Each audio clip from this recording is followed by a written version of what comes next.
ನಮಸ್ಕಾರ. ಆತ್ಮೀಯ ನನ್ನ ನೆಚ್ಚಿನ ಸ್ಪರ್ಧಾರ್ಥಿಗಳೇ, ಸರ್ಕಾರಿ ನೌಕರಿಯನ್ನು ಹಿಡಿಯೋದು ಸುಲಭದ ಮಾತಲ್ಲ. ಆದರೆ ಸತತವಾಗಿ ಪ್ರಯತ್ನ ಮಾಡಿದರೆ ಆ ಪರಮೇಶ್ವರನನ್ನೇ ನಾವು ಒಲಿಸಿಕೊಳ್ಳಬಹುದಂತೆ. ಹಾಗಾದರೆ ನೌಕರಿ ಹಿಡಿಯೋದು ಮನುಷ್ಯನಿಗೆ ಏನೂ ಅಸಾಧ್ಯ ಇಲ್ಲ. ಸತತವಾಗಿ ಪ್ರಯತ್ನ ಯಾರು ಮಾಡ್ತಾರೋ ಅವರು 100ಕ್ಕೆ 100 ಗ್ಯಾರಂಟಿಯಾಗಿ ಸರ್ಕಾರಿ ನೌಕರಿಯನ್ನು ಹಿಡಿಬೋದು. ಅದರಲ್ಲಿ ಏನಪ್ಪ ಅಂದರೆ ಪ್ರತಿಯೊಂದು ಮಾಹಿತಿಯನ್ನು ನಾವು ತಿಳ್ಕೊಂಡು ಸ್ಟಡಿ ಮಾಡಿದ್ದೇ ಆದರೆ ಗ್ಯಾರಂಟಿಯಾಗಿ ನಮಗೆ ನೌಕರಿ ಸಿಗ್ತದೆ. ಅದರಲ್ಲಿ ವಿಶೇಷವಾಗಿ ಡಿಫೆನ್ಸ್ ಫೋರ್ಸ್ಗೆ ಹೋಗ್ತಕ್ಕಂಥ ಅಭ್ಯರ್ಥಿಗಳು ನೀವು ಏನಪ್ಪ ಅಂದರೆ ಹೈಟ್ ಎಷ್ಟು ಇರಬೇಕು, ಆಮೇಲೆ ಚೆಸ್ಟ, ವೇಟ, ಆಮೇಲೆ ಫಿಸಿಕಲ್ ಯಾವ ರೀತಿ ಇರ್ತದೆ, ಆಮೇಲೆ ಎಕ್ಸಾಮ್ ಯಾವ ರೀತಿ ಇದೆ, ಪ್ರತಿಯೊಂದು ಮಾಹಿತಿಯನ್ನು ತಿಳ್ಕೊಂಡು ನಾವು ಅಭ್ಯಾಸವನ್ನು ಮಾಡಿ ಪರೀಕ್ಷೆಗೆ ಹಾಜರಾದೀಪ ಅಂದರೆ 100ಕ್ಕೆ 100 ಗ್ಯಾರಂಟಿಯಾಗಿ ನಾವು ಯಶಸ್ವಿಯನ್ನು ಕಾಣ್ತೀವಿ. ಆತ್ಮೀಯ ಅಭ್ಯರ್ಥಿಗಳೇ, ITBP Indo Tibetan border police ಫೋರ್ಸ್ನಲ್ಲಿ ಖಾಲಿ ಇರುವ ಡ್ರೈವರ್ ಹುದ್ದೆಗಳಿಗೆ ಆನ್ಲೈನ್ ಮೂಲಕ ಅರ್ಜಿಯನ್ನು ಕರೆದಿದ್ದಾರೆ. ಅದೇ ರೀತಿಯಾಗಿ ಈಗ ಆನ್ಲೈನ್ನಲ್ಲಿ ಅಧಿಸೂಚನೆ ಪ್ರಕಟವಾಗಿದೆ. ಹಾಗಾದರೆ ಡ್ರೈವರ್ ಹುದ್ದೆಗಳು ಎಷ್ಟಿವೆ, ಯಾವ್ಯಾವ ಕಾಸ್ಟಿಗೆ ಎಷ್ಟು ಬರುತ್ತವೆ, ಅದೇ ರೀತಿಯಾಗಿ ವಿದ್ಯಾರ್ಥಿ ಏನಾಗಿರಬೇಕು, ಆಮೇಲೆ ಫಿಸಿಕಲ್ ಯಾವ ರೀತಿ ಇರ್ತದೆ, ಎಕ್ಸಾಮ್ ಯಾವ ರೀತಿ ಇರ್ತದೆ, ಆಮೇಲೆ ಆನ್ಲೈನ್ ಅರ್ಜಿ ಸಲ್ಲಿಕೆ ಯಾವಾಗಿನಿಂದ ಪ್ರಾರಂಭವಾಗ್ತದೆ, ಅಂತಿಮವಾಗಿ ಮೆರಿಟ್ ಯಾವ ರೀತಿ ಮಾಡ್ತಾರೆ ಅಂತಕ್ಕಂಥ ಸಂಪೂರ್ಣ ಮಾಹಿತಿಯನ್ನು ನಾವೀಗ ತಿಳಿದುಕೊಳ್ಳೋಣ. ಹಾಗಾದರೆ ಅಭ್ಯರ್ಥಿಗಳೇ, ITBP ಡ್ರೈವರ್ ಕಾನ್ಸ್ಟೇಬಲ್ ಹುದ್ದೆಗಳಿಗೆ ಒಟ್ಟು ಹುದ್ದೆಗಳು ಎಷ್ಟಿದಪ್ಪ ಅಂದ್ರೆ 545 ಹುದ್ದೆಗಳಿದಾವೆ. ಹಾಗಾದರೆ ಯಾವ ವರ್ಗಕ್ಕೆ ಎಷ್ಟೆಷ್ಟು ಹುದ್ದೆಗಳಿದಾವೆ ಅಂತಕ್ಕಂಥ ಮಾಹಿತಿಯನ್ನು ಮೊದಲಿಗೆ ನಾವು ತಿಳ್ಕೊಳ್ಳೋಣ. ಮೊದಲಿಗೆ ನಿಮ್ಗೆ ಗೊತ್ತಿರಲಿ, UR ವರ್ಗಕ್ಕೆ 209 ಹುದ್ದೆಗಳು ಬರ್ತಾವೆ. ಅದೇ ರೀತಿಯಾಗಿ ನೆಕ್ಸ್ಟ್ ಏನಪ್ಪ ಅಂದ್ರೆ SC ವರ್ಗಕ್ಕೆ 77 ಹುದ್ದೆಗಳು ಬರ್ತಾವೆ. ಅದೇ ರೀತಿಯಾಗಿ ST ವರ್ಗಕ್ಕೆ 40 ಹುದ್ದೆಗಳು ಬರ್ತಾವೆ. ಅದೇ ರೀತಿಯಾಗಿ OBC ವರ್ಗಕ್ಕೆ 164 ಹುದ್ದೆಗಳು ಬರ್ತಾವೆ. ಆಮೇಲೆ EWS ವರ್ಗಕ್ಕೆ ಏನಪ್ಪ ಅಂದ್ರೆ 55 ಹುದ್ದೆಗಳು ಬರ್ತಾವೆ. ಒಟ್ಟಾರೆಯಾಗಿ ಡ್ರೈವರ್ ಪೋಸ್ಟ್ ಎಷ್ಟದಪ್ಪ ಅಂದ್ರೆ 545 ಹುದ್ದೆಗಳಿವೆ. ಹಾಗಾದರೆ ಈ ಹುದ್ದೆಗೆ ನಾವು ಆನ್ಲೈನ್ ಅರ್ಜಿಯನ್ನು ಸಲ್ಲಿಸಬೇಕಾದ್ರೆ ನಮ್ಮ ವಿದ್ಯಾರ್ಥಿ ಏನಾಗಿರಬೇಕು, ಕ್ವಾಲಿಫಿಕೇಷನ್ ಏನೇನಿರಬೇಕು ಅಂತಕ್ಕಂಥ ಮಾಹಿತಿ ನಮ್ಗೆ ಗೊತ್ತಿರಬೇಕು. ಮೊದಲನೇದಾಗಿ ಡ್ರೈವರ್ ಕಾನ್ಸ್ಟೇಬಲ್ ಹುದ್ದೆಗಳಿಗೆ ಅರ್ಜಿಯನ್ನು ಸಲ್ಲಿಸ್ತಕ್ಕಂಥ ಅಭ್ಯರ್ಥಿಗಳು SSLC ಅಂದರೆ 10ನೇ ತರಗತಿಯನ್ನು ಪಾಸ್ ಆಗಿರಬೇಕು. ನಂತರ ಏನಪ್ಪ ಅಂದ್ರೆ ಅದರ ಜೊತೆಗೆ ಹೆವಿ ವೆಹಿಕಲ್ ಡ್ರೈವಿಂಗ್ ಲೈಸೆನ್ಸ್ ಸಹಿತ ನಾವು ಹೊಂದಿರಬೇಕು. ಅಂಥ ಅಭ್ಯರ್ಥಿಗಳು ಇಲ್ಲಿ ಡ್ರೈವರ್ ಪೋಸ್ಟಿಗೆ ಆನ್ಲೈನ್ ಅರ್ಜಿಯನ್ನು ಸಲ್ಲಿಸಬಹುದು. ಹಾಗಾದರೆ ಇಲ್ಲಿ ವಯಸ್ಸಿನ ಮಿತಿ ಎಷ್ಟಿರ್ತದೆ ಅಂತಕ್ಕಂಥ ಮಾಹಿತಿ ಸಹಿತ ನಮಗೆ ಗೊತ್ತಿರಬೇಕು. ಅಭ್ಯರ್ಥಿಗಳೇ ಕನಿಷ್ಠ ಏನಾಗಿರ್ಬೇಕಪ್ಪ ಅಂದ್ರೆ 21 ವರ್ಷ ಪೂರೈಸಿರಬೇಕು. ಅಂದ್ರೆ 21 ವರ್ಷ ಕಂಪ್ಲೀಟ್ ಆದಂಥ ಅಭ್ಯರ್ಥಿಗಳು ಇಲ್ಲಿ ಆನ್ಲೈನ್ ಅರ್ಜಿಯನ್ನು ಸಲ್ಲಿಸಬಹುದು. ಅದೇ ರೀತಿಯಾಗಿ ಅಭ್ಯರ್ಥಿಗಳು ನಿಮ್ಗೆ ಗೊತ್ತಿರಲಿ, ಇಲ್ಲಿ 21 ವರ್ಷ ಮುಗಿದ ನಂತರ ನಾವು ಆನ್ಲೈನ್ ಅರ್ಜಿಯನ್ನು ಸಲ್ಲಿಸಬಹುದು. ಅದೇ ರೀತಿಯಾಗಿ ಗರಿಷ್ಠ ವಯಸ್ಸು ಮಿತಿ ಎಷ್ಟಿರ್ತದಪ್ಪ ಅಂದ್ರೆ 27 ವರ್ಷದ ಒಳಗಡೆ ಇರಬೇಕು. 21ರಿಂದ 27 ವರ್ಷದ ಒಳಗಡೆ ಇರತಕ್ಕಂಥ ಅಭ್ಯರ್ಥಿಗಳು ಇಲ್ಲಿ ಆನ್ಲೈನ್ ಅರ್ಜಿಯನ್ನು ಸಲ್ಲಿಸಬೇಕು. ಅದೇ ರೀತಿಯಾಗಿ ನಿಮ್ಗೆ ಗೊತ್ತಿರಲಿ, SC ಮತ್ತು ST ಅಂದರೆ ಪರಿಶಿಷ್ಟ ಜಾತಿ ಹಾಗೂ ಪರಿಶಿಷ್ಟ ವರ್ಗದ ಅಭ್ಯರ್ಥಿಗಳಿಗೆ ಸರ್ಕಾರದ ನಿಯಮ ಅನುಸಾರ ಏನಿರ್ತದಪ್ಪ ಅಂದ್ರೆ ಇಲ್ಲಿ ವಯೋಮಿತಿಯಲ್ಲಿ ಸಹಿತ ಸಡಿಲಿಕೆ ಇರ್ತದೆ. ಅದನ್ನು ಸಂಪೂರ್ಣ ಮಾಹಿತಿಯನ್ನು ತಿಳ್ಕೊಂಡು ನೀವು ಆನ್ಲೈನ್ ಅರ್ಜಿಯನ್ನು ಸಲ್ಲಿಸಬಹುದು. ಹಾಗಾದರೆ ITBP ಡ್ರೈವರ್ ಪೊಲೀಸ್ ಕಾನ್ಸ್ಟೇಬಲ್ ಹುದ್ದೆಗಳ ಆಯ್ಕೆ ಪ್ರಕ್ರಿಯೆ ಯಾವ ರೀತಿ ಮಾಡ್ತಾರೆ ಅಂತಕ್ಕಂಥ ಮಾಹಿತಿಯನ್ನು ಸಹಿತ ನಿಮ್ಗೆ ಗೊತ್ತಿರಬೇಕು ಅಭ್ಯರ್ಥಿಗಳೇ. ನಿಮ್ಗೆ ಗೊತ್ತಿರಲಿ, ಮೊದಲಿಗೆ ಏನಿರ್ತದಪ್ಪ ಅಂದ್ರೆ ಫಿಸಿಕಲ್ ಎಫಿಷಿಯನ್ಸಿ ಟೆಸ್ಟ್ ಇರ್ತದೆ. ನಂತರ ಏನಪ್ಪ ಅಂದ್ರೆ ಫಿಸಿಕಲ್ ಸ್ಟ್ಯಾಂಡರ್ಡ್ ಟೆಸ್ಟ್. ಅಭ್ಯರ್ಥಿಗಳೇ ನಿಮ್ಗೆ ಗೊತ್ತಿರಲಿ, 1600 ಮೀಟ್ರ್ ಓಟ ಅಂದರೆ 1.6 ಕಿಲೋಮೀಟ್ರ್ ಓಟವನ್ನು 7 ನಿಮಿಷ 30 ಸೆಕೆಂಡ್ಗಳಲ್ಲಿ ಓಡಿ ಪೂರೈಸಬೇಕು. ಅಂದರೆ ನಿಮ್ದು ಏನಾಗ್ತದೆ, ಅಲ್ಲಿ ರನ್ನಿಂಗ್ ಪಾಸ್ ಆಗ್ತದೆ. ಅದೇ ರೀತಿಯಾಗಿ ನೆಕ್ಸ್ಟ್ ಏನಪ್ಪ ಅಂದ್ರೆ 11 ಫೂಟ್ ಉದ್ದ ಜಿಗಿತವನ್ನು 3 ಅವಕಾಶಗಳಲ್ಲಿ ಜಿಗಿದು ನಾವು ಪಾಸ್ ಮಾಡಬೇಕು. ಅದೇ ರೀತಿಯಾಗಿ ಅಭ್ಯರ್ಥಿಗಳಿಗೆ ನಿಮ್ಗೆ ಗೊತ್ತಿರಲಿ, ಇಲ್ಲಿ ಎಲ್ಲ 3 ಅವಕಾಶಗಳನ್ನು ಕೊಟ್ಟಿರ್ತಾರೆ. 3 ಅವಕಾಶಗಳನ್ನ ಜಿಗಿದು ಪಾಸ್ ಮಾಡಬೇಕು. ರನ್ನಿಂಗ್ 3 ಅವಕಾಶ ಇರೋಂಗಿಲ್ಲ ರೀ. ಮತ್ತು ರನ್ನಿಂಗ್ ಎಷ್ಟಿರ್ತದೆ ಅಂದರೆ ಒಂದೇ ಟೈಮ್ ಇರ್ತದೆ. ಅದು 7 ನಿಮಿಷ 30 ಸೆಕೆಂಡ್ ಒಳಗೆ 1600 ಮೀಟ್ರ್ ರನ್ನಿಂಗನ್ನು ಮಾಡಬೇಕಾಗ್ತದೆ. ಅದರ ಜೊತೆ ಇನ್ನೊಂದು ಏನಪ್ಪ ಅಂದ್ರೆ 3.5 ಫೂಟ್ ಎತ್ತರ ಜಿಗಿತವನ್ನು 3 ಅವಕಾಶಗಳಲ್ಲಿ ಜಿಗಿದು ಅಭ್ಯರ್ಥಿಗಳು ಪೂರ್ಣಗೊಳಿಸಬೇಕು. ಹಾಗಾದರೆ ಅಭ್ಯರ್ಥಿಗಳು ನಿಮ್ಗೆ ಗೊತ್ತು, ಈಗಾಗಲೇ SSC GD ಕಾನ್ಸ್ಟೇಬಲ್ ಬಗ್ಗೆ ಹೈಟ್ ಎಷ್ಟಿರ್ತದೆ ಗೊತ್ತದ. ಸೆಂಟ್ರಲ್ ಅದರಲ್ಲಿ ITBP, BSF, CRPF, CSF, Assam rifle, ITBP ಎಲ್ಲ ನಿಮ್ಗೆ ಗೊತ್ತದ. ಅದೇ ರೀತಿಯಾಗಿ ಇಲ್ಲಿ ಡ್ರೈವರ್ ಪೋಸ್ಟ್ಗೆ ಸಹಿತ ಹೈಟ್ ಎಷ್ಟು ಕೇಳ್ಯಾರಪ್ಪ ಅಂದ್ರೆ 170 ಸೆಂಟಿಮೀಟರ್ಗಿಂತ ಹೆಚ್ಚಿಗೆ ಎತ್ತರವನ್ನು ಹೊಂದಿರತಕ್ಕಂಥ ಅಭ್ಯರ್ಥಿಗಳು ಇಲ್ಲಿ ಆನ್ಲೈನ್ ಅರ್ಜಿಯನ್ನು ಸಲ್ಲಿಸಬೇಕು.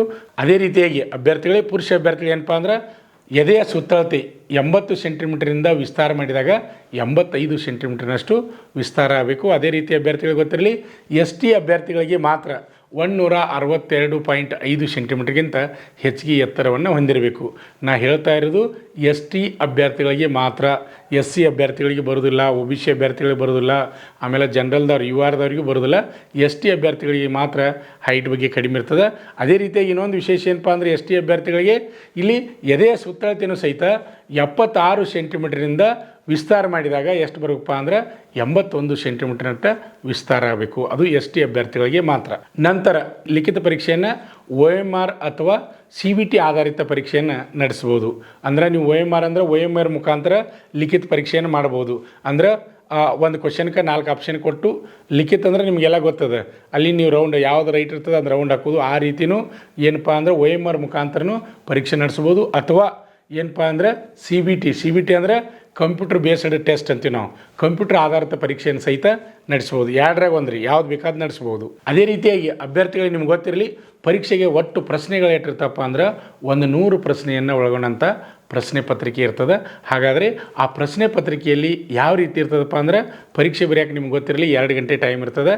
2 ಗಂಟೆಯಲ್ಲಿ ಯಾವ್ಯಾವ ಭಾಗಗಳು ಬರ್ತಾವೆ, ಪ್ರಶ್ನೆ ಪತ್ರಿಕೆಯಲ್ಲಿ ಏನೇನು ಇರ್ತದೆ ಅಂತಕ್ಕಂಥ ಮಾಹಿತಿಯನ್ನು ಸಹಿತ ನೀವು ಡ್ರೈವರ್ ಪೋಸ್ಟ್ಗೆ ಅರ್ಜಿಯನ್ನು ಹಾಕ್ತಕ್ಕಂಥ ಅಭ್ಯರ್ಥಿಗಳು ನಿಮ್ಗೆ ಗೊತ್ತಿರಬೇಕು. ಇಲ್ಲಿ ಮೊದಲಿಗೆ ಗೊತ್ತಿರಲಿ, ಜನರಲ್ ನಾಲೆಜ್ ಎಷ್ಟು ಇರ್ತಪ್ಪ ಅಂದ್ರೆ 10 ಪ್ರಶ್ನೆಗಳಿರ್ತವೆ. ಅದೇ ರೀತಿಯಾಗಿ ನೆಕ್ಸ್ಟ್ ಏನಪ್ಪ ಅಂದ್ರೆ ಮ್ಯಾಥಮೆಟಿಕ್ಸ 10 ಪ್ರಶ್ನೆಗಳಿರ್ತವೆ. ಅದೇ ರೀತಿಯಾಗಿ ಹಿಂದಿ ಸಹಿತ 10 ಪ್ರಶ್ನೆಗಳಿರ್ತವೆ. ಅದೇ ರೀತಿಯಾಗಿ ಇಂಗ್ಲೀಷ 10 ಮಾರ್ಕ್ಸ್, ಇಂಗ್ಲೀಷ ಮತ್ತು ಹಿಂದಿ ಎರಡೂ ಇರ್ತಾವೆ ರೀ. ಎರಡರಾಗ ಒಂದಲ್ಲ. ನಾವು SSC GD ಒಳಗೆ ಏನು ಮಾಡ್ತೀವಿ, ಎರಡರಾಗ ಒಂದು ಗ್ರಾಮರನ್ನು ಬಿಡಿಸ್ತೀವಿ. ಆದರೆ ಇಲ್ಲಿ ಡ್ರೈವರ್ ಪೋಸ್ಟ್ಗೆ ಹಿಂದಿ 10 ಕ್ವಶನ್, ಅದು ಗ್ರಾಮರ್ ಅಂದರೆ ಬೇಸಿಕ್ ನಿಮ್ಗೆ ನಾಲೆಜ್ ಐತಿಲ್ಲ ಹಿಂದಿ ನೋಡ್ತಾರೆ. ಅದೇ ರೀತಿಯಾಗಿ ಇಂಗ್ಲೀಷ್ ಗ್ರಾಮರ್ ಅಂದರೆ ಬೇಸಿಕ್ ನಾಲೆಜ್ ಐತಿಲ್ಲ ಅಂತಕ್ಕಂಥ ಇದನ್ನಿಟ್ಕೊಂಡು ಎಲ್ಲದಕ್ಕೂ 4 ಭಾಗಕ್ಕೆ 10 ಕ್ವಶನ್ ಅಂದರೆ 8 ಕ್ವಶನ್ ಅದು ರೀ, ಒಟ್ಟು 40 ಕ್ವಶನ್ ಅದು. ಹಾಗಾದರೆ ಒಂದು 100 ಪ್ರಶ್ನೆ ಇರ್ತಾವೆ ರೀ. ಇನ್ನು 60 ಕ್ವಶನ್ ಯಾವ ಬರ್ತಾವಪ್ಪ ಅಂದ್ರೆ, ನೀವು ಏನಪ್ಪ ಅಂದ್ರೆ ಟ್ರೇಡ್ ರಿಲೇಟೆಡ್ಗೆ ಸಂಬಂಧಪಟ್ಟ ಹಾಗೆ 60 ಪ್ರಶ್ನೆಗಳು ಬರ್ತಾವೆ. ಟ್ರೇಡ್ ರಿಲೇಟೆಡ್ ಅಂದರೆ ಏನು, ನೀವು ಡ್ರೈವರ್ ಪೋಸ್ಟ್ಗೆ ಅರ್ಜಿಯನ್ನು ಹಾಕ್ತಾ ಇದ್ದೀರಿ ಅಂದರೆ ಡ್ರೈವರ್ ಪೋಸ್ಟಿಗೆ ಸಂಬಂಧಪಟ್ಟಂಥ ಪ್ರಶ್ನೆಗಳು ನಿಮ್ಗೆ ಬರ್ತಾವೆ. ಈಗಾಗಲೇ ನಿಮ್ಗೆ ಡ್ರೈವಿಂಗ್ ಮಾಡತಕ್ಕಂಥ ಅಭ್ಯರ್ಥಿಗಳಿಗೆ ಗೊತ್ತು ಏನಂದ್ರೆ, ನೀವು ಕಚ್ಚಾ ಲೈಸೆನ್ಸ್ ಮಾಡೋಕೆ ಹೋಗಿರ್ತೀರಿ, ಅವಾಗ ಏನಿರ್ತಪ್ಪ ಅಂದರೆ ಕ್ವಶನ್ಗಳು ಇರ್ತಾವೆ ಅಲ್ಲಿ. ಅದೇ ರೀತಿ ಪ್ರಶ್ನೆಗಳು ಇಲ್ಲಿ ಬರ್ತಾವೆ. ಈಗ ಉದಾಹರಣೆ, ನಾವೊಂದು ರಸ್ತೆ ಮೇಲೆ ಹೋಗ್ತಾ ಇದ್ದೀವಿ, ಹೋಗುವಾಗ ಒಮ್ಮೆ ರೆಡ್ ಲೈಟ್ ಹತ್ತದ. ರೆಡ್ ಲೈಟ್ ಹತ್ತಿದಾಗ ಇದು ಪ್ರಶ್ನೆ, ಅಲ್ಲಿ 4 ಆಪ್ಷನ್ಗಳು ಬರ್ತಾವೆ. ನಮ್ಮ ಗಾಡಿಯನ್ನು ಸ್ಟಾಪ್ ಮಾಡೋದು ಆಪ್ಷನ್ A, ಆಪ್ಷನ್ B ಗಾಡಿಯನ್ನು ಸ್ಲೋ ಆಗಿ ನಡೆಸೋದು, ಆಪ್ಷನ್ C ಗಾಡಿಯನ್ನು ವೇಗವಾಗಿ ನಡೆಸೋದು. ಆಮೇಲೆ ಈ ರೀತಿಯಾಗಿ ಏನು ಮಾಡ್ತಾರಪ್ಪ ಅಂದರೆ ಬೇರೆ ಬೇರೆ ಆಪ್ಷನ್ಗಳನ್ನು ಕೊಟ್ಟು ಡ್ರೈವಿಂಗ್ಗೆ ಸಂಬಂಧಪಟ್ಟ ಹಾಗೆ 60 ಪ್ರಶ್ನೆಗಳು ಬರ್ತಾವೆ. ನೀವು ಅದ್ರ ಬಗ್ಗೆಯೂ ಸಹಿತ ನೀವು ಮಾಹಿತಿಯನ್ನು ತಿಳ್ಕೊಬೇಕು. ನಂತರ ಏನು ಬರ್ತದಪ್ಪ ಅಂದ್ರೆ ಡಾಕ್ಯುಮೆಂಟ್ ವೆರಿಫಿಕೇಷನ್ ಬರ್ತದೆ. ಅಭ್ಯರ್ಥಿಗಳು ನಿಮ್ಗೆ ಗೊತ್ತಿರಲಿ, ಡಾಕ್ಯುಮೆಂಟ್ ಅಂದಾಗ ಸೆಂಟ್ರಲ್ ನೀವು ಯಾವುದೇ ಜಾಬ್ಗೆ ಅರ್ಜಿ ಹಾಕ್ರಿ, ಡಾಕ್ಯುಮೆಂಟ್ ಇಂಪಾರ್ಟೆಂಟ್ ಏನಪ್ಪ ಅಂದ್ರೆ ಮೊದಲೇದು ಮಾರ್ಕ್ಸ್ ಕಾರ್ಡ ಒರಿಜಿನಲ್ಲ. ನೀವು SLC ಕಲ್ತೀರಿ, SLC ಅದರಲ್ಲಿ ಡ್ರೈವಿಂಗ್ ಪೋಸ್ಟ್ ಹಾಕತ್ತೀರಪ್ಪ ಅಂದ್ರೆ ಹೆವಿ ವೆಹಿಕಲ್ ಡ್ರೈವಿಂಗ್ ಲೈಸೆನ್ಸನ್ನು ನಾವು ಹೊಂದಿರಬೇಕಾಗ್ತದೆ. ಅದೇ ರೀತಿಯಾಗಿ ನೀವು ಹೆಚ್ಚಿನ ವಿದ್ಯಾರ್ಥಿ ಹೊಂದಿದ್ರೆ ಆ ವಿದ್ಯಾರ್ಥಿ ಮಾರ್ಕ್ಸ್ ಕಾರ್ಡ್ಗಳನ್ನು ಸಹಿತ ಒರಿಜಿನಲ್ ತೆಗೆದುಕೊಂಡು ಹೋಗಬೇಕಾಗುತ್ತೆ. ಅದರ ಜೊತೆ ಏನಪ್ಪ ಅಂದ್ರೆ LCಯನ್ನು ತೆಗೆದುಕೊಂಡು ಹೋಗಬೇಕು. ಆಮೇಲೆ ಫೋಟೋಗಳನ್ನು ತೆಗೆದುಕೊಂಡು ಹೋಗಬೇಕು. ಆಮೇಲೆ ಸೆಂಟ್ರಲ್ ನೀವು ಯಾವುದೇ ಜಾಬ್ಗೆ ಹಾಕಿರಿ, ಅಲ್ಲಿ ಏನಿರ್ಬೇಕಂದ್ರೆ ಡಾಕ್ಯುಮೆಂಟ ಕಾಸ್ಟ್ ಸರ್ಟಿಫಿಕೇಟ್ ಯಾವ ರೀತಿ ಇರ್ತದಪ್ಪ ಅಂದ್ರೆ, ಜನರಲ್ಲ ನಿಮ್ಗೆ ಗೊತ್ತಿರಲಿ, ಇಲ್ಲಿ ಭಾಗಗಳನ್ನ ಮಾಡ್ಕೊಂಡಿರ್ತಾರೆ. ಒಂದು UR ಜನರಲ್ ಇರ್ತದೆ, ಆಮೇಲೆ OBC ಇರ್ತದೆ, ಆಮೇಲೆ SC ST ಇರ್ತದೆ, ಆಮೇಲೆ EWS ಇರ್ತದೆ, ಆಮೇಲೆ ಸರ್ವಿಸ್ ಮ್ಯಾನ್ಗಳಿಗೆ ಈ ರೀತಿಯಾಗಿ ರಿಸರ್ವೇಷನ್ ಕೋಟಾ ಇರ್ತದೆ. ಅದೇ ರೀತಿಯಾಗಿ ನೀವು ಡಾಕ್ಯುಮೆಂಟ್ಗಳನ್ನು ತೆಗೆದುಕೊಂಡು ಹೋಗಬೇಕು. ಅಂದರೆ ಏನಪ್ಪ ಅಂದರೆ ಕಾಸ್ಟ್ ಸರ್ಟಿಫಿಕೇಟು, ಡೊಮೆಸಿಯಲ್ ಸರ್ಟಿಫಿಕೇಟು, ಆಮೇಲೆ ರೆಸಿಡೆನ್ಷಿಯಲ್ ಸರ್ಟಿಫಿಕೇಟು, ಇವು 3 ಇಂಪಾರ್ಟೆಂಟ್ ಇರ್ತಾವೆ. ಇದ್ರ ಜೊತೆ ಏನಪ್ಪ ಅಂದ್ರೆ ಆಧಾರ್ ಕಾರ್ಡು ಸಹಿತ ಅಷ್ಟೇ ಇಂಪಾರ್ಟೆಂಟ್ ಇರ್ತದೆ. ಅಭ್ಯರ್ಥಿಗಳಿಗೆ ಸೆಂಟ್ರಲ್ ನೌಕರಿಗೆ ನೀವು ಯಾವ್ದು ಬೇಕಾದಕ್ಕೆ ಅರ್ಜಿ ಹಾಕಿರಿ, ಯಾವುದಕ್ಕೂ ಹಾಕಿದ್ರು ಸಹಿತ ಕರೆಕ್ಟಾಗಿ ನಿಮಗೆಲ್ಲರಿಗೂ ಗೊತ್ತಿರಲಿ, ನಿಮ್ಮ ಮಾರ್ಕ್ಸ್ ಕಾರ್ಡ್ನಾಗ ಯಾವ ರೀತಿ ಇರ್ತದೆ ಅದೇ ರೀತಿಯೇ ಆಧಾರ್ ಕಾರ್ಡ್ನಾಗ ಇರಬೇಕು. ಆಧಾರ್ ಕಾರ್ಡ್ನಲ್ಲಿ ಯಾವ ರೀತಿ ಇರ್ತದೆ ಅದೇ ರೀತಿಯೇ ಮಾರ್ಕ್ಸ್ ಕಾರ್ಡ್ನಾಗ ಇರಬೇಕು. ಮಾರ್ಕ್ಸ್ ಕಾರ್ಡ ಮತ್ತು ಆಧಾರ್ ಕಾರ್ಡ್ ಇಂಪಾರ್ಟೆಂಟ್, ಎರಡೂ ಚೆಕ್ ಮಾಡಿ ನೋಡ್ತಾರೆ. ಎರಡು ಬೇರೆ ಬೇರೆ ಇದ್ದಪ್ಪ ಅಂದರೆ ರಿಜೆಕ್ಟ್ ಆಗುವಂಥ ಚಾನ್ಸ್ ಇರ್ತದೆ.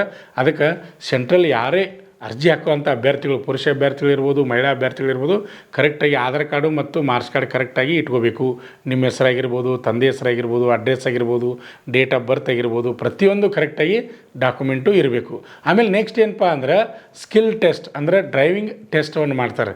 ಈಗ ನೀವು ಹೆವಿ ವೆಹಿಕಲ್ ಲೈಸೆನ್ಸ್ ತೊಗೊಂಡಿರ್ತೀರಿ, ಆದರೆ ನಿಮ್ಗೆ ಗಾಡಿ ಯಾವ ರೀತಿ ನೀವು ಹೊಡಿತೀರಿ ಅಂತ ತಕ್ಷಣ ಅಲ್ಲಿ ಡ್ರೈವಿಂಗನ್ನು ಗಾಡಿಯನ್ನು ನೀವು ಏನು ಮಾಡಬೇಕು, ಹೊಡೆದು ತೋರಿಸ್ಬೇಕು. ಗಾಡಿಯನ್ನು ಹೊಡೆದು ತೋರಿಸಿಪ್ಪ ಅಂದ್ರೆ ಅಲ್ಲಿ ಪಾಸ್ ಆಗ್ತದೆ.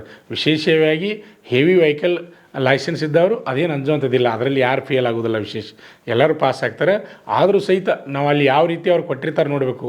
ರಿವರ್ಸ್ ಬರೋದಾಗಿರ್ಬೋದು, ಸೈಡ್ ತೊಗೋದಾಗಿರ್ಬೋದು, ಆಮೇಲೆ ಗಾಡಿ ಹೊಡೆಯುವಾಗ ಸಿಗ್ನಲ್ಗಳನ್ನು ಮಾಡಬೇಕಾಗ್ತದೆ, ರೈಟ್ ಸೈಡು ಲೆಫ್ಟ್ ಸೈಡು ಯಾವ ರೀತಿ ಮಾಡ್ತೀರಿ. ಅದು ಸ್ಕಿಲ್ ಟೆಸ್ಟ್ಪ ಅಂದರೆ ಬರೀ ಗಾಡಿ ಹೊಡಿದಿರಂಗಿಲ್ಲ, ನಾವು ಗಾಡಿಯನ್ನು ಹೊಡಿತಿರ್ತೀವಿ, ಒಮ್ಮೆ ನಾವು ಸ್ಲೋ ಮಾಡಬೇಕಾಗ್ತದೆ. ಸ್ಲೋ ಮಾಡ್ಬೇಕಾದ್ರೆ ಏನು ಮಾಡ್ಬೇಕ್ರಿ, ಕೈ ಈ ರೀತಿಯಾಗಿ ನಾವು ಕೈಗಳನ್ನ ಬೀಸ್ತಾ ಇರಬೇಕು. ಅದೇ ರೀತಿಯಾಗಿ ನಾವು ಗಾಡಿಯನ್ನು ಸ್ಟಾಪ್ ಮಾಡ್ತೀವಿ ಅಂದರೆ ನಮ್ಮ ಕೈಯನ್ನು ಈ ರೀತಿಯಾಗಿ ತೋರಿಸ್ಬೇಕಾಗ್ತದೆ. ಆಮೇಲೆ ನಾವು ಲೆಫ್ಟ್ ಸೈಡು ರೈಟ್ ಸೈಡು ನಾವು ಹೋಗ್ತಾ ಇದ್ದೀವಿ ಅಂದರೆ ಅಲ್ಲಿ ಲೈಟನ್ನು ತೋರಿಸ್ಬೇಕು. ಹಾಗೆ ಇನ್ನೂ ಸಾಕಷ್ಟು ಮಾಹಿತಿಗಳಿದಾವೆ, ಎಲ್ಲ ಒಂದೇ ವಿಡಿಯೋದಲ್ಲಿ ಬೇಡ, ಮುಂದಿನ ವಿಡಿಯೋದಲ್ಲಿ ಡ್ರೈವಿಂಗ್ ಸಂಬಂಧಪಟ್ಟಾಗಿ ನಾನು ಸಂಪೂರ್ಣ ಮಾಹಿತಿಯನ್ನು ನಿಮ್ಗೆ ಯಾವ ರೀತಿ ಮಾಡಬೇಕಂತಕ್ಕಂಥ ಮಾಹಿತಿಯನ್ನು ಹೇಳ್ತೀನಿ. ಡ್ರೈವಿಂಗ್ ಅಂದರೆ ಗಾಡಿ ಹೊಡೆಯೋದ್ರ ಜೊತೆ ನಿಮ್ಗೆ ಡ್ರೈವರ್ಗೆ ಬಗ್ಗೆ ಪೂರ್ಣ ನಾಲೆಜ್ ಇರಬೇಕು ಅಂತಕ್ಕಂಥ ಉದ್ದೇಶವನ್ನು ಇಟ್ಕೊಂಡು ಸ್ಕಿಲ್ ಟೆಸ್ಟನ್ನು ಸಹಿತ ಚೆಕ್ ಮಾಡ್ತಾರೆ. ಆಮೇಲೆ ನಿಮ್ಗೆ ಗೊತ್ತಿರಲಿ, ಕೊನೆಯದಾಗಿ ಏನು ಬರ್ತೈತಪ್ಪ ಅಂದ್ರೆ ವೈದ್ಯಕೀಯ ಪರೀಕ್ಷೆ ಇರ್ತದೆ. ವೈದ್ಯಕೀಯ ಪರೀಕ್ಷೆಯಲ್ಲಿ ಆ ದೇಹದ ಸಂಪೂರ್ಣ ಭಾಗಗಳನ್ನ ಸೇಮ್ ನೀವು ಎಲ್ಲ ಕಡೆ ಈಗ ಅಂದರೆ ಕೆಲವೊಂದು ಅಭ್ಯರ್ಥಿಗಳು ಬೇರೆ ಬೇರೆ ಅರ್ಜಿ ಹಾಕಿರ್ತೀರಿ. ವೈದ್ಯಕೀಯ ಪರೀಕ್ಷೆ ನಿಮ್ಗೆ ಗೊತ್ತಿರಲಿ, ಇಲ್ಲಿ ಕಣ್ಣುಗಳನ್ನು ಚೆಕ್ ಮಾಡ್ಬೋದು, ಅಂದರೆ 6x6 6x9 ಚೆಕ್ ಮಾಡ್ಬೋದು. ಅದೇ ರೀತಿಯಾಗಿ ಕಲರ್ ಬ್ಯಾಂಡ್ಸನ್ನು ಚೆಕ್ ಮಾಡ್ತಾರೆ. ಅದೇ ರೀತಿಯಾಗಿ ಮೂಗಿನಲ್ಲಿ ಮೌಸ್ ಬೆಳೆದಿದ್ರೆ, ಆಮೇಲೆ ಮುಂದಿನ ಹಲ್ಲುಗಳ ಕಟ್ ಆಗಿದ್ರೆ, ಆಮೇಲೆ ಏನಪ್ಪ ಅಂದ್ರೆ ಕಾಲಿನಲ್ಲಿ ನರಗಳು ಇದ್ದಿದ್ರೆ, ಆಮೇಲೆ ಮೊಣಕಾಲು ಎರಡು ಕೂಡ್ತಿದ್ವು ಅಂದ್ರೆ, ಚಪ್ಪಟೆ ಪಾದ ಇದ್ರೆ, ಆಮೇಲೆ ಭುಜ ವಂಕಾದು ಈ ರೀತಿ ಇದ್ದರೆ, ಕೈ ಬೆರಳುಗಳು ಕಾಲು ಬೆರಳುಗಳು ಈ ರೀತಿಯಾಗಿ ಮೆಡಿಕಲ್ನ ಟೆಸ್ಟ್ ಮಾಡ್ತಾರೆ. ಅದ್ರ ಬಗ್ಗೆ ನಾನು ಮುಂದಿನ ವಿಡಿಯೋದಲ್ಲಿ ಸಂಪೂರ್ಣ ಮಾಹಿತಿಯನ್ನು ನಿಮಗೆ ನೀಡ್ತೀನಿ ಅಭ್ಯರ್ಥಿಗಳೇ. ಅದೇ ರೀತಿಯಾಗಿ ನೆಕ್ಸ್ಟ್ ಅಂತಿಮವಾಗಿ ಏನಪ್ಪ ಅಂದರೆ ಆಯ್ಕೆ ಪಟ್ಟಿಯನ್ನು ಮಾಡ್ತಾರೆ. ಹಾಗಾದರೆ ಅಭ್ಯರ್ಥಿಗಳೇ, ಆನ್ಲೈನ್ ಅರ್ಜಿ ಸಲ್ಲಿಕೆ ಯಾವಾಗಿಂದ ಪ್ರಾರಂಭ ಆಕತ್ತಪ್ಪ ಅಂದ್ರೆ 8 ಅಕ್ಟೋಬರ್ 2024ರಿಂದ ಆನ್ಲೈನ್ ಅರ್ಜಿ ಹಾಕೋದು ಪ್ರಾರಂಭ ಆಗ್ತದೆ. ಇನ್ನೂ ನಿಮಗೆ ಟೈಮ್ ಅದ, ಆರಾಮ್ಸರಿ ನೀವು ಡಾಕ್ಯುಮೆಂಟ್ಗಳನ್ನ ರೆಡಿ ಮಾಡಿ ಇಟ್ಕೋಬೋದು. ಅದೇ ರೀತಿಯಾಗಿ ಅರ್ಜಿ ಸಲ್ಲಿಸಲು ಕೊನೆಯ ದಿನಾಂಕ ಯಾವಪ್ಪ ಅಂದ್ರೆ 6 ನವಂಬರ್ 2024 ಅರ್ಜಿ ಸಲ್ಲಿಕೆ ಕೊನೆಯ ದಿನವಾಗಿರ್ತದೆ. ಅಭ್ಯರ್ಥಿಗಳು ನಿಮ್ಗೆ ಗೊತ್ತಿರಲಿ, ಸೆಂಟ್ರಲ್ ನೌಕರಿ ನಾವು ಯಾವುದಾದ್ರೂ ಒಳ್ಳೆಯ ನೌಕರಿನೇ ರೀ, ಯಾಕಂದ್ರೆ ಒಳ್ಳೆ ಸ್ಕೇಲ್ ಇರ್ತದೆ. 7ನೇ ವೇತನ ಅದ, 7ನೇ ವೇತನ ಇರೋದ್ರಿಂದ ಒಳ್ಳೆ ಪೇಮೆಂಟ್ ಸಿಗ್ತದೆ. ಇಲ್ಲಿ ITBPಯಲ್ಲಿ ಸಹಿತ ಕಾನ್ಸ್ಟೇಬಲ್ ಡ್ರೈವರ್ ಹುದ್ದೆಗಳಿಗೆ ಪೇ ಸ್ಕೇಲ್ ಎಷ್ಟೈತಪ್ಪ ಅಂದ್ರೆ 21,700 ರೂಪಾಯಿಂದ 69,100ವರೆಗೆ ಪೇ ಸ್ಕೇಲ್ ಅದ. ಯಾವುದೇ ನೌಕರಿ ಇದ್ದರೂ ಸಹಿತ ನಾವು ಆರಾಮಾಗಿ ಸೆಂಟ್ರಲ್ ನೌಕರಿಯನ್ನು ಮಾಡ್ಬೋದು, ಪೇಮೆಂಟ್ ಚೆನ್ನಾಗಿರ್ತವೆ. ಹಾಗಾದರೆ ನೀವು ಅರ್ಜಿ ಸಲ್ಲಿಸಬೇಕಾದ್ರೆ ಏನಪ್ಪ ಅಂದ್ರೆ 100 ರೂಪಾಯಿ ಅರ್ಜಿ ಶುಲ್ಕ ಇರ್ತದೆ. ಆಮೇಲೆ SC ಮತ್ತು ST ಹಾಗೂ ಎಕ್ಸ್ ಸರ್ವಿಸ್ ಮ್ಯಾನ್ ಅಭ್ಯರ್ಥಿಗಳಿಗೆ ಯಾವುದೇ ರೀತಿ ಅರ್ಜಿ ಶುಲ್ಕ ಇರುವುದಿಲ್ಲ. ಆಮೇಲೆ ಇನ್ನೊಂದು ಏನಪ್ಪ ಅಂದ್ರೆ ಈ ಉದ್ಯೋಗ ಮಾಹಿತಿಯ ಸಂಪೂರ್ಣ ಮಾಹಿತಿಯನ್ನು ನಮ್ಮ ಯೂಟ್ಯೂಬ್ ಚಾನಲ್ನಲ್ಲಿ ಲಿಂಕನ್ನು ನಾವು ಏನು ಮಾಡಿಪ್ಪ ಅಂದ್ರೆ ಡಿಸ್ಕ್ರಿಪ್ಷನ್ ಬಾಕ್ಸ್ನಲ್ಲಿ ನೀಡಲಾಗಿದೆ. ಅಭ್ಯರ್ಥಿಗಳು ನೀವು ಏನು ಮಾಡಬೇಕಪ್ಪ ಅಂದ್ರೆ ಅರ್ಜಿ ಸಲ್ಲಿಸಬೇಕಾದ್ರೆ ಪ್ರತಿಯೊಂದು ಮಾಹಿತಿಯನ್ನು ತಿಳ್ಕೊಂಡು ನೀವು ಅರ್ಜಿಯನ್ನು ಸಲ್ಲಿಸಬೇಕು.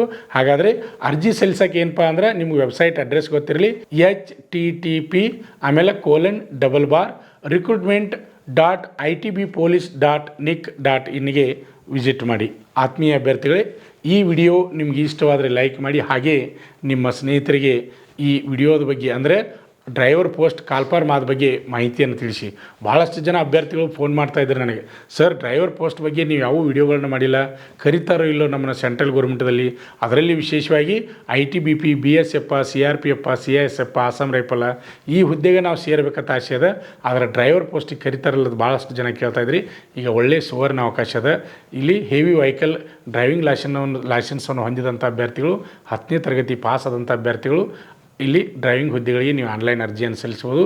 ಅಭ್ಯರ್ಥಿಗಳಿಗೆ ಈ ವಿಡಿಯೋನ ವೀಕ್ಷಣೆ ಮಾಡ್ತಕ್ಕಂಥ ಎಲ್ಲರಿಗೂ ನಾನು ಧನ್ಯವಾದಗಳು ಹೇಳ್ತೀನಿ. ಯಾಕಂದರೆ ನಮ್ಮ ಯೂಟ್ಯೂಬನ್ನು ಭಾಳ ಅತಿಯಾಗಿ ಪ್ರೋತ್ಸಾಹವನ್ನು ಪಾಲಕರು ಮತ್ತು ಅಭ್ಯರ್ಥಿಗಳು ನೀಡ್ತಾ ಇದ್ದೀರಿ.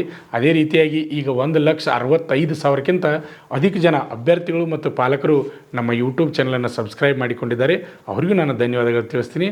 ಅಭ್ಯರ್ಥಿಗಳೇ, ಹೊಸದಾಗಿ ಯಾರಾದರೂ ನಮ್ಮ ಯೂಟ್ಯೂಬ್ ನೋಡ್ತಾ ಇದ್ದೀರಿ ಅಂದರೆ ನೀವು ಸಹಿತ ಸಬ್ಸ್ಕ್ರೈಬ್ ಆಗಿ ನಮ್ಮ ಯೂಟ್ಯೂಬ್ ಚಾನಲ್ದಲ್ಲಿ ಬರ್ತಕ್ಕಂಥ ಡಿಫೆನ್ಸ್ ಫೋರ್ಸ್ಗಳ ಮಾಹಿತಿಯನ್ನು ಕನ್ನಡದಲ್ಲಿ ತಿಳಿಯಿರಿ. ನಮಸ್ಕಾರ. ಆತ್ಮೀಯ ವೀಕ್ಷಕರೇ, ನಮ್ಮಲ್ಲಿ SSC GD, ಅಗ್ನಿವೀರ ಆರ್ಮಿ ಮತ್ತು RPF ಹುದ್ದೆಗಳಿಗೆ ಪುರುಷ ಹಾಗೂ ಮಹಿಳಾ ಅಭ್ಯರ್ಥಿಗಳಿಗೆ ಪೂರ್ವಭಾವಿಯಾಗಿ ದೈಹಿಕ ಮತ್ತು ಲಿಖಿತ ಪರೀಕ್ಷೆಯ ತರಬೇತಿ ಕೊಡಲಾಗುವುದು. ಪ್ರವೇಶಗಳು ಪ್ರಾರಂಭವಾಗಿವೆ. ಪಾಲಕರ ಆಶೀರ್ವಾದ, ಯುವಕರ ಪ್ರೋತ್ಸಾಹದಿಂದ ಸರ್ಕಾರದಿಂದ ಮಾನ್ಯತೆ ಪಡೆದು ಕರ್ನಾಟಕದಲ್ಲಿ ಯಶಸ್ವಿಯಾಗಿ 21ನೇ ವರ್ಷದಲ್ಲಿ ಮುನ್ನಡೆಯುತ್ತಿರುವ ಸಂಸ್ಥೆಯಿಂದ ಇಂಡಿಯನ್ ಆರ್ಮಿಯಲ್ಲಿ Agniveer, general duty, tradesman, army assistant officer, store keeper ಮತ್ತು ಟೆಕ್ನಿಕಲ್ ಹುದ್ದೆಗಳಿಗೆ ಅಗ್ನಿವೀರ ಇಂಡಿಯನ್ ಆರ್ಮಿಯನ್ನ ಸೇರಬಯಸುವ ಅಭ್ಯರ್ಥಿಗಳಿಗೆ ಪೂರ್ವಭಾವಿಯಾಗಿ ಕಂಪ್ಯೂಟರ್ ಬೇಸ್ಡ್ ಎಕ್ಸಾಮ್ ಹಾಗೂ ದೈಹಿಕ ಪರೀಕ್ಷೆಗಳಿಗೆ ತರಬೇತಿ ನೀಡಲಾಗುವುದು. ವುಮೆನ್ ಮಿಲಿಟರಿ, ಪೊಲೀಸ್, ಸ್ಟೇಟ್ ಹಾಗೂ ಸೆಂಟ್ರಲ್ ಪೊಲೀಸ್ ಕಾನ್ಸ್ಟೇಬಲ್ ಹಾಗೂ SSC GD, BSF, CRPF, Assam rifles, ITBP, CISF, SSB ಹಾಗೂ ಮುಂದೆ ನಡೆಯುವ ಅಗ್ನಿವೀರ ಆರ್ಮಿ ರ್ಯಾಲಿಗೆ ಪುರುಷ ಹಾಗೂ ಮಹಿಳಾ ಅಭ್ಯರ್ಥಿಗಳಿಗೆ ತರಬೇತಿ ಕೊಡಲಾಗುವುದು. ಹಾಸ್ಟೆಲ್ ಸೌಲಭ್ಯ ಕೂಡ ಇರುತ್ತೆ. ಸಂಪರ್ಕಿಸಿ ಶ್ರೀ ಮಂಜುನಾಥ ಸೈನಿಕ ತರಬೇತಿ ಕೇಂದ್ರ, ಮೂಡಲ್ಗಿ, ತಾಲೂಕು ಮೂಡಲ್ಗಿ, ಜಿಲ್ಲೆ ಬೆಳಗಾವಿ, ರಾಜ್ಯ ಕರ್ನಾಟಕ. ಪ್ರವೇಶ ಪ್ರಾರಂಭವಾಗಿದೆ.